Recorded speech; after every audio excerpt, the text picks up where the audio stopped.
Let's do this. This continues from the previous DDLC Salvation Remake video.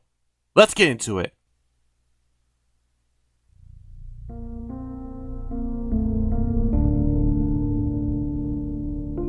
Monika. Crap! What? What happened? What's wrong? Oh! Nothing! I just nearly tripped.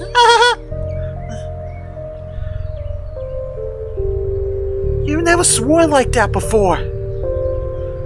I try to avoid doing that. Not very like, if you ask me. Yuri can tell something is up with Monika.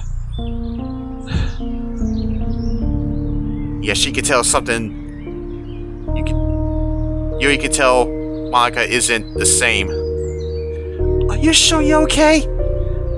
Positive. Let's just go to your place. We don't want to get dark. We don't want to get too dark. Right. I haven't experienced pain like that in a while. It came so suddenly too. But nothing I've gotten used to by now. I'm still somewhat surprised that Yuri let me come over to her place with some tea. When I first met her, she was really closed off and distrustful of everyone. She's really opened up these last few weeks. I still can't tell if this is because of the game, because the game changed drastically at some point, or if it never got changed at all. And things were always meant to be this way.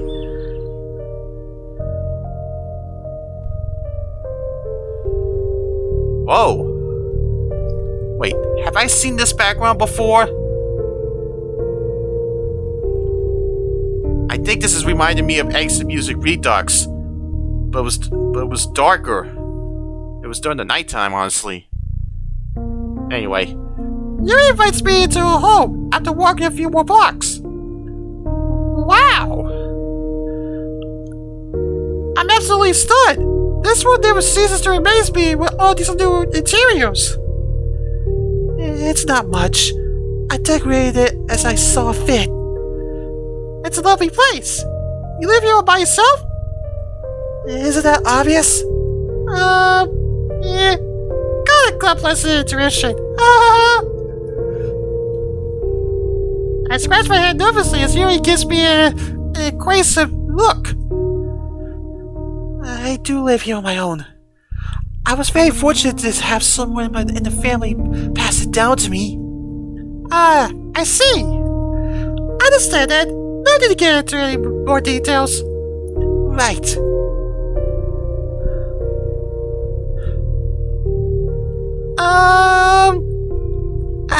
Right.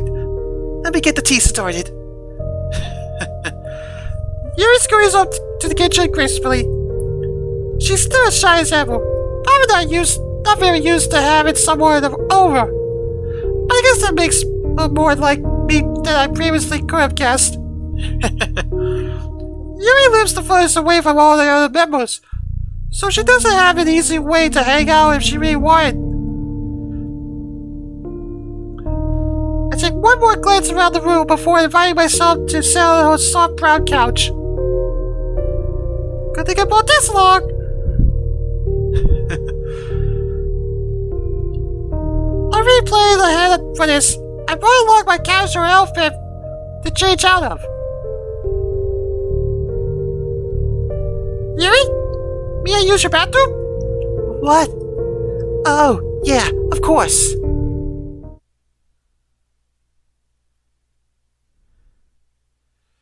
As I return from the bathroom, I notice Yuri's already changed as well. Ah, nice outfit. Thank you. It's nothing fancy. it's a casual outfit.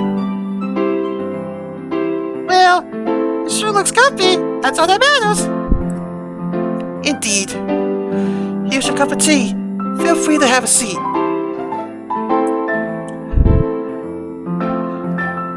Yuri, seemingly pushing away any shred of shyness, calmly invites me to sit next to her on the couch.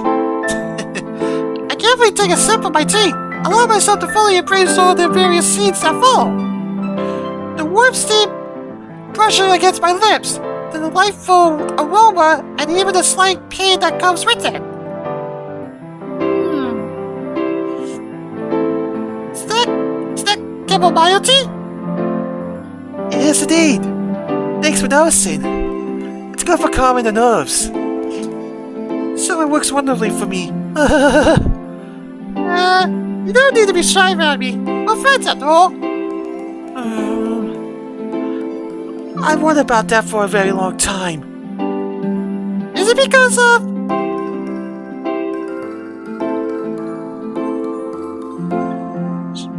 She only nods. I see. I should apologize again for that. No, it's quite alright. You explained yourself enough at our group therapy session. I know you didn't say much, but it told me everything I needed to know. Oh, did it? No offense. I find that difficult to believe. I'm well aware that your situation isn't something that can be discussed. I don't want to push past your boundaries. I understand. I'm just pretty certain you don't. I'm just pretty certain that you don't fully understand everything that I'm going through. With how distant I made myself from others, I've naturally grown to become very observant. I'm nowhere near as emotionally in touch with others like Sayori is, but I do have some level of intuition when it comes to figuring people out. People like me just grow to notice these things. Anyway, I digress. From what I can discern, you're going through something that's deeply internalized, and I've somewhat gathered that this is related to the novel we decided to read together.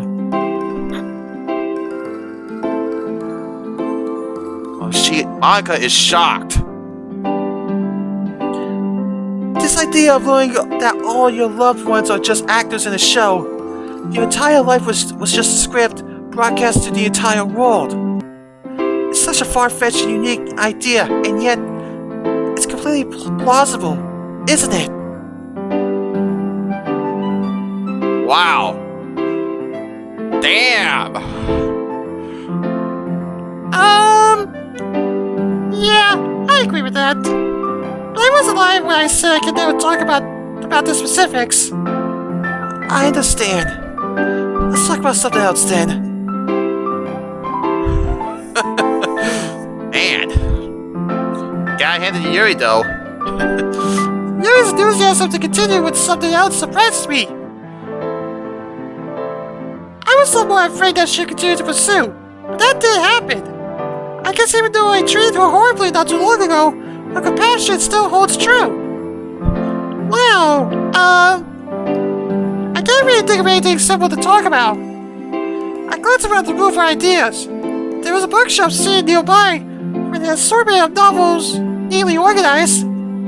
Just further from that, I noticed a glass case meticulously expediting an assortment of blades, each boasting unique shapes, sizes, and an array of captivating colors.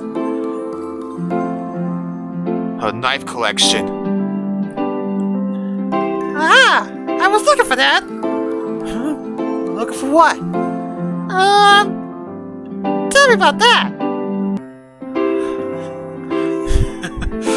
I awkwardly point over to the display case. My knives! I forgot I had those! That was there. I'm not used to having company over, except for Natsuki, so... Whoa, hey, it's okay. I'm not here to judge you or anything. You won't think I'm weird, will you? Of course not. What kind of friend could I call myself if I came into your own home and judged you? Alright. Do you want to see one? Sure, I'd love to. I watch as Yuri gets up and walks over to the case. with utmost care, she carefully opens the case and hovers her hand over the array of blades. She gently touches one and brings it out ever so slowly, showing just how much she reviews them. The blade itself has a black wooden hilt, smooth and polished, which contrasts the intricate patterns on the blade itself. As well as the waves of dark and light metals that create a somewhat mesmerizing effect. As Yuri walks over, blade in hand, a soft smile appears on her lips. I would imagine she's seen this blade a million times, and yet the amount of admiration and fascination that presents in her eyes seems to say otherwise. I can't help but feel somewhat captivated by her demeanor. Every single one of her actions just shows just how passionate she seems to be about this craft. It was never about her self-harm issues or anything of that sort. I feel like I'm finally beginning to understand who Yuri actually is.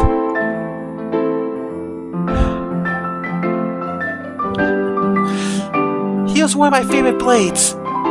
This knife is composed of Damascus stainless steel, perfectly made for cutting all types of meat. You can see, however, that it's never been used. Wow! This isn't like any other blade I've ever seen.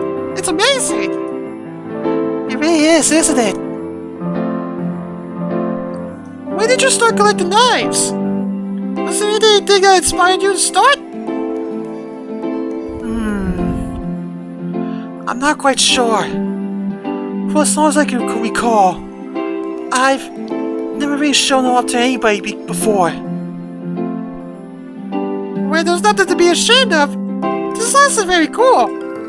You really think so? Yeah, it's no different for someone collecting any type of weapon. It's very clear that you appreciate them as an art form. Yes, that's true. Would you like to see some other awards? Sure. I get up from my seat and follow Yuri back to the display case. As she returns the Damascus knife, I sense a review and lingers in the air.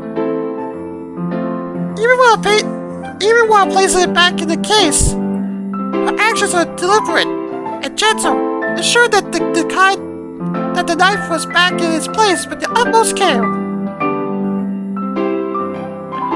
So this is just part of my collection. Some of the others are displayed in my bedroom. First, direct your attention over here.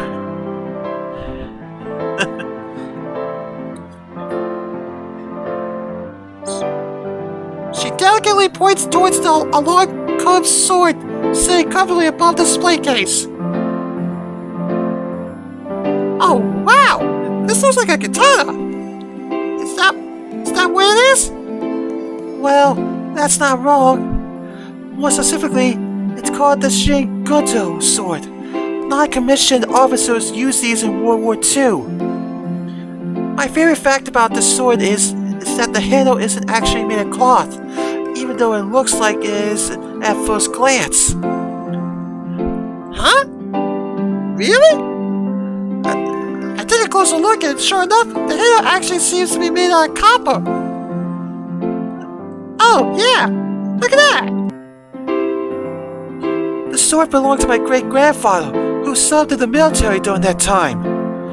I never met him, but the sword has been passed down to the owners of the family for a few generations now. First my grandpa, then my dad, and now me! Man, Yuri sighs as she stares intently at the sword. So much of her past is being laid right out in front of me, to the point that any doubts I have are starting to feel irrational. Yuri then directs my attention back to the display case. Oh, I know that one. It's a butterfly knife. That's right. It's also known as a balisong. It's far from my favorite, but no knife collection would be complete without one. It was a blade I purchased when I was still into manga, so even this one holds a bit of history for me. And right next to it, if you didn't already guess, is an American bayonet from World War II as well. This blade was designed to fit the rifles as well as function as an all-purpose knife. The bayonet essentially turned the rifle into a spear, allowing for effective blows to be struck on the enemy at a safer distance. Of course, well-trained soldiers will know how to combat this. Probably how my great-grandfather got his hands on one. You sure know a lot about each of these knives, huh? I'm sorry for rambling. Oh, no. I'm just impressed. This is something to be proud of. A passion like this isn't something to take lightly. You should be proud of it. Thank you, Monika. That means a lot coming from you. Just say what I truly feel. I look back down at the display case and notice another pretty-looking pocket knife. What makes it stand out, however, is the silver handle with an intricate pattern of waves etched into it. And the blade itself is tinted a soft blue. What about that one? That's one of my favorites. It's very special to me. It's one of the first knives I've ever owned. Oh, really? Yuri's first night. Didn't think I'd get the privilege of see something so special today. Thanks, Monika. I'm glad you liked it. Anyway, it's getting a bit late. Should you be on your way home? I place my hands on my hips and think for a bit. I generally enjoy my time here. It's been a nice distraction from everything. Not to mention, I have to work on my poem for tomorrow as well. Actually, do you want to work on our poems together? I think it'd be fun. Oh, sure. As long as you don't mind. I don't mind if you stay longer. Yeah, of course. I'm the one who offered after all. Right.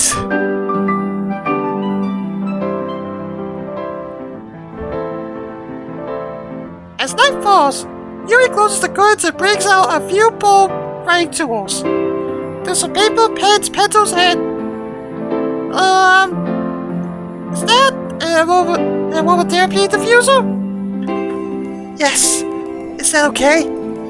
It's just some lavender oil. It smells nice and can help us focus. Oh, sure. I'm not opposed to that. I actually forgot about this detail about her character. It's not really something she brings up often, but with how she brought it out along with all the other writing tools, it seems like this is a normal tradition for her. Yuri flips on the switch of the diffuser and sets it up nearby. In just a few short minutes, the atmosphere of the room changes as the air begins to fill with a smell of lavender. Just as advertised. Glad you like it. Let's get to writing. Yuri and I grab some pillows and move them towards the floor in order to sit comfortably on the table. I grab a pen and take a deep breath, diving deep into my head as to what I can write about. I discreetly wave my fingers in the air.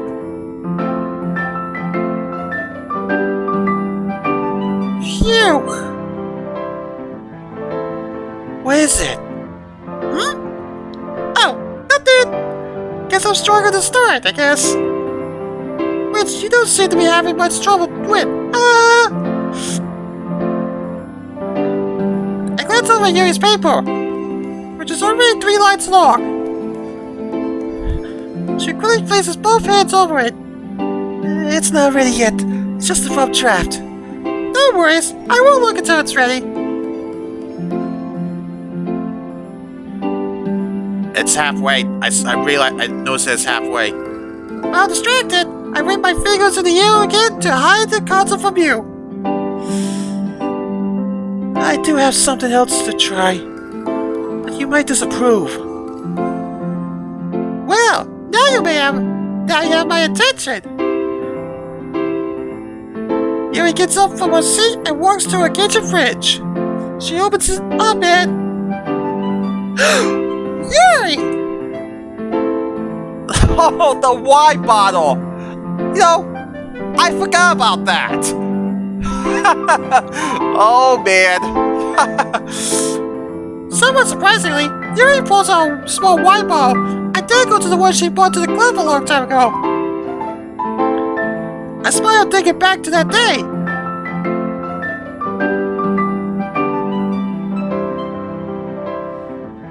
Sayori got gently upset at Yuri for just casually bringing it out, as if it wasn't a big deal.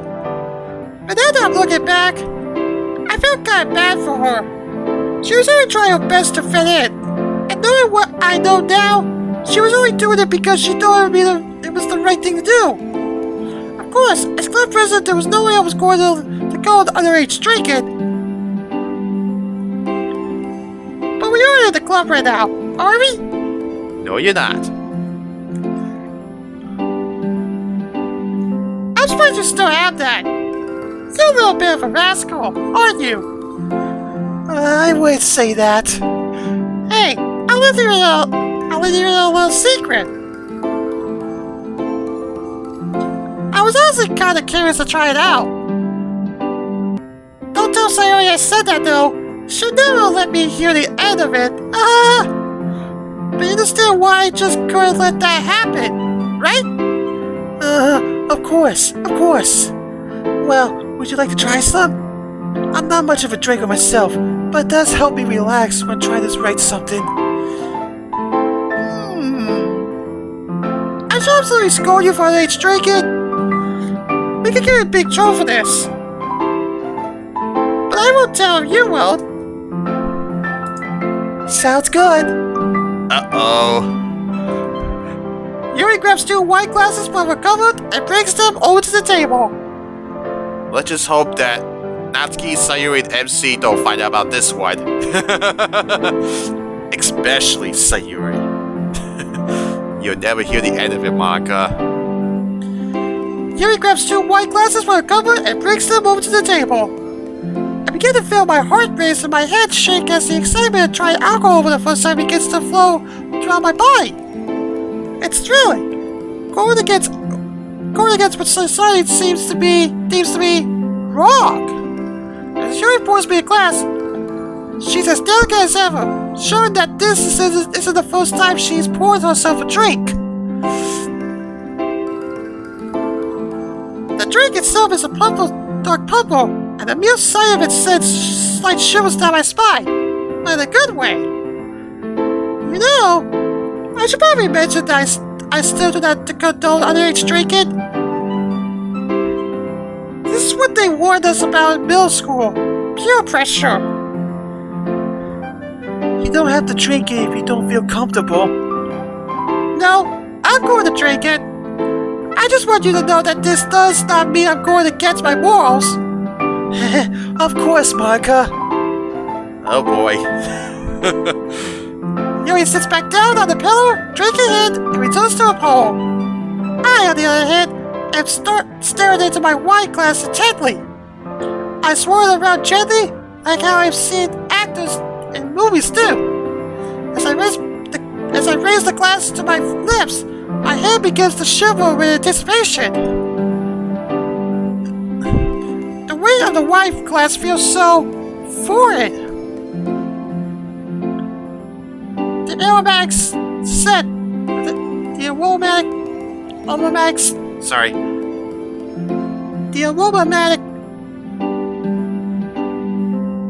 aromatic scent that now reaches my nose. I'm getting a mysterious flavors that promise a world of sensations that I've never experienced before. As the glass touches my lips, I close my eyes and I let the liquid slide onto my tongue. The wine flows smoothly, even behind a trail of intricate flavors. First, the sweetness reminded me of the grape juice, followed quickly by a gentle acidity that wasn't too overbearing. I even go as far as say that there's a somewhat luxurious feeling to this experience. Whoa, that's kinda not great. What were you expecting? I'm not sure.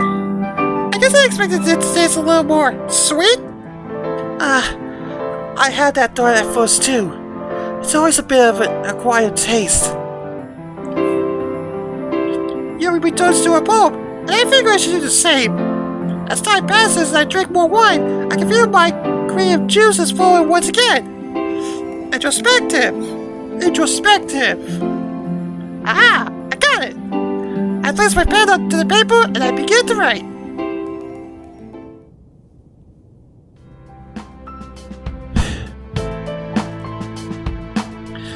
A few hours have gone by, and so have a few wine glasses. I don't feel drunk, but I do feel slightly dizzy, and kinda good. Yuri and I are back on the couch, giggling at absolutely nothing. She's raced back and forth, and her reserved demeanor has seemingly melted away. You know, I never thought I'd see the day we get a bit tipsy together. You always seem like... I don't know. Me neither. What's with that look? I have to say, seeing you like this is absolutely wonderful. I didn't think you had a comedic side. I'm hilarious, Monika. Watch this. The mysterious power of fermented grapes brings out the most unexpected aspects of our personalities. Well, the only solution is to write a poem about it.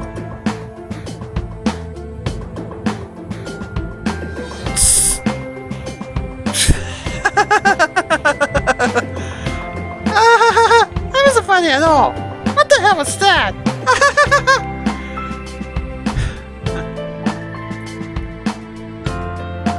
Yuri and I laughed ourselves silly for quite a while, to the point of getting tears in our eyes.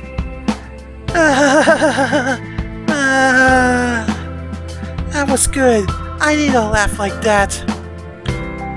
Me too.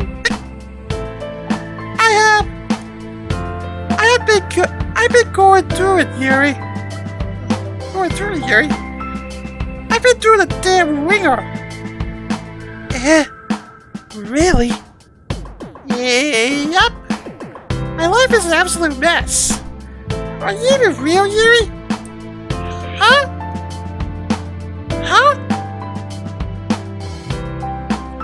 Uh-oh. I think she may be accidentally blowing out. Last time I checked, yeah.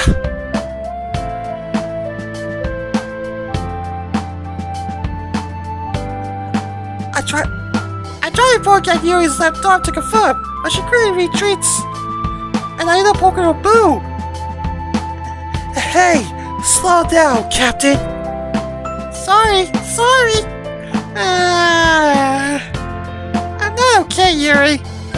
I feel like I'm slowly dying, drifting away, and nobody can help me, Yuri. Nobody. I am just horrible. I swing my cup around. I can't even trust myself. I can't talk to people. I can't do any of that. Let me tell you something. I'm not perfect either. You know the things I've done to myself. You're a very strong girl. But lately, I noticed you haven't been true to yourself. Like that cut on your arm. You can't hide it from me. Oh, Yuri knows about the cut. With the way that cut is formed, it's very obvious that's deliberate. And you're very particular about your right sleeve too.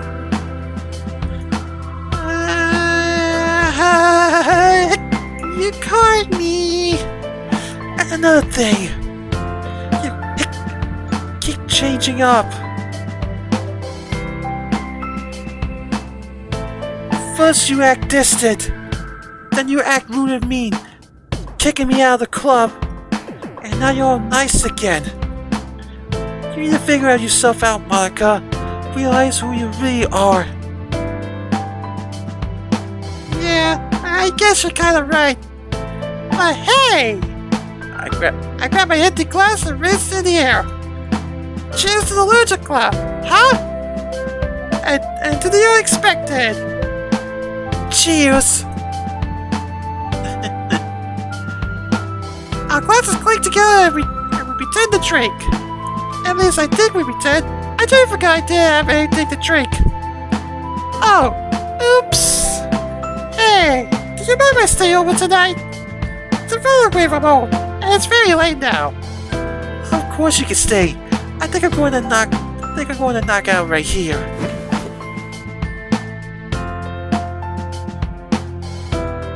Yuri suddenly stops over the couch and lightly snores. Wow, you fall asleep fast. But I'm feeling kind of sleepy too. Before I know it, my eyes slowly close themselves and I drift off to sleep.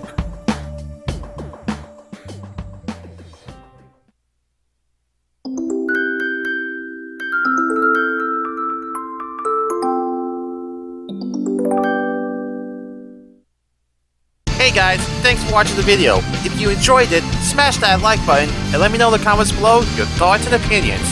If you want to see more of my content, hit that subscribe button and turn on notifications so you won't miss another video, or you can check another video out as you see on the screen. See you guys later. Quit doing that, Monika.